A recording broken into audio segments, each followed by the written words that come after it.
পৃথিবীতে ইসলাম টিকে আছে মাদ্রাসার কারণে। স্থায়ীভাবে ইসলাম টিকে থাকার একমাত্র ফ্যাক্টরির নাম মাদ্রাসা। কথা ঠিক নেই? আজকে কয়েকটা ছেলেরে পাগড়ি দেওয়া হলো, এদের মা বাবার কপাল কত ধন্য। কথা ঠিক না? কিয়ামতের দিন এরা বিনা হিসাবে জান্নাতি।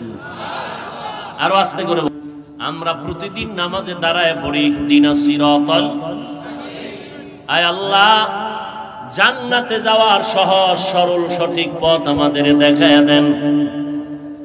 ইহদিনাস সিরাতাল মুস্তাকিম। রহমতের নবী আমার একদিন খোলা মাঠের মধ্যে একটা সোজা রেখা টানলেন, দাগ টানলেন, আর ডানে বামে আঁকা বাঁকা দাগ টানলেন। আর নবী বললেন, এই যে সোজা রেখা টানলাম এর নাম হলো সিরাতাল মুস্তাকিম। সোজা রাস্তা হলো জান্নাতে যাওয়ার পথ। রাস্তাটার নাম কি? সিরাতাল মুস্তাকিম।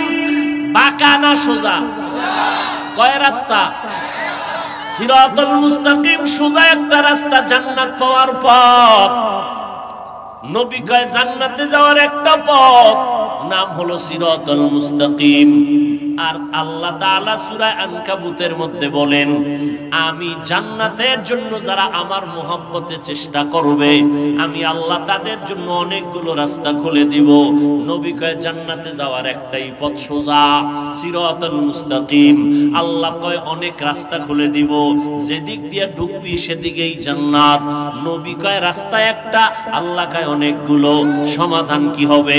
সমাধান হলো ঢাকা থেকে চট্টগ্রাম যাও, বিশ্ব রোড কয়টা? ঢাকা থেকে বরিশাল যাও, খুলনা যাও, এক বিশ্ব রোড। কিন্তু এই বিশ্ব রোডের সাথে ডানে বামে শাখা রোড আরো আছে না নাই?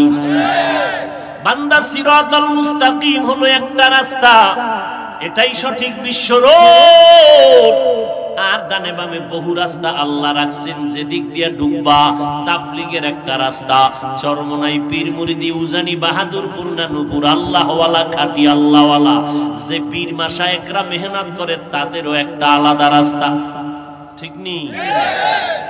মাদ্রাসাওয়ালাদের এক রাস্তা, ইমাম আবু হানিফার রাস্তা একটা, ইমাম শাফি রাহমাতুল্লাহ আলাইহির একটা রাস্তা।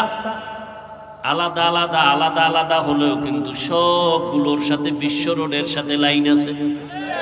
আছে না নাই? ইমাম আবু হানিফার মাযহাব মানিয়া যদি একটা দৌড় দাও, দেখবা সিরাতাল মুস্তাকিমের সাথে সংযোগ হয়ে গেছে। ইমাম শাফিঈ রাহমাতুল্লাহ আলাইহির মাযহাব মেনে যদি আমল করতে করতে আগাও, গিয়া দেখবা সিরাতাল মুস্তাকিমের সাথে এরা লাইন হয়ে গেছে। এরা সবাই কোরআন সুন্নাহর আলোকে মানুষকে পথে ডাকছেন। পেট ব্যথা আমার, এমবিবিএস ডাক্তার ঔষধ দেয় একরকম। পেট ব্যথা আমার, একই ব্যথার জন্য হোমিওপ্যাথিক ডাক্তার ঔষধ দিল আর এক রকম। আবার একই ব্যথার জন্য কবিরাজরা ঔষধ দেয় আর এক রকম। হোমিওপ্যাথিকের ঔষধের ফর্মুলা আলাদা, কবিরাজেরটা আলাদা, কিন্তু উদ্দেশ্য কারো আলাদা না। সবার উদ্দেশ্য একটা, পেট ব্যথাওয়ালা যেন ব্যথা ভালো হয়ে যায়। তাবলীগওয়ালারা উম্মতের ঔষধ দেয় এক লাইনে, খাঁটি আল্লাহওয়ালারা উম্মতের জান্নাত পাওয়ার ঔষধ দেয় আর এক লাইনে, আর এক সিস্টেমে। এক একজনে এক এক সিস্টেমে ঔষধ দেয়, কিন্তু উদ্দেশ্য কারো আলাদা না। সবার উদ্দেশ্য এক, এ দুনিয়ার সব মানুষ জানো মদিনাওয়ালা নবীর আশিক হয়ে যায়, সুন্নতের আমলওয়ালা হয়, জান্নাতের প্রতীক হয়ে যায়, আল্লাহর সাথে গভীর সম্পর্ক তৈরি হয়ে যায়। এর নবীর উম্মতের দল আল্লাহর মুহাব্বত অন্তরে জমা করার জন্য আল্লাহ পাক অনেক রাস্তা খুলে দিলেন। যেদিক দিয়া দৌড় দাও, আকীদা ঠিক রাইখা দৌড়াও, নবীর তরিকায় দৌড়াও, দেখবা তুমি তাবলীগে থাইকাও জান্নাতে যাইবা, তুমি পীর সাহেবের দরবারে গেলেও জান্নাতে যাইবা। যদি আল্লাহর মুহাব্বতে সব কাজ করো, মদিনাওয়ালার নবীর তরিকায় করো, তাবলীগ করতেও বাধা নাই, স্কুলে যদি পড়ো তাতেও বাধা নাই, কলেজে যদি পড়ো বাধা নাই, ব্যবসা করো বাধা নাই, চাকরি করো বাধা নাই, মাদ্রাসায় পড়ো বাধা নাই, কলেজে পড়ো বাধা নাই। যদি আমার আল্লাহকে মানো আর আমার নবীর তরিকারে নিজের জীবনের গলার মালা বানাও, স্কুলে পড়িয়াও জান্নাতে যাইবা, মাদ্রাসাওয়ালা ওয়ালাও জান্নাতে যাইবে, ব্যবসা করিয়াও জান্নাতে যাইবা, চাকরি করিয়াও তুমি জান্নাতে যাইবা।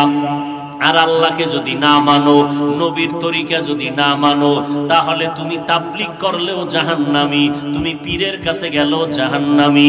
আল্লাহকে যদি না মানো, নবীর সুন্নাত যদি না মানো,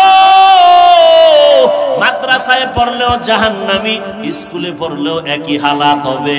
ও বান্দা, আসল মাকসাদ স্কুল আর কলেজ না, আসল কাম আমগো ব্যবসা বাণিজ্য আর চাকরি, এটা বিষয় না।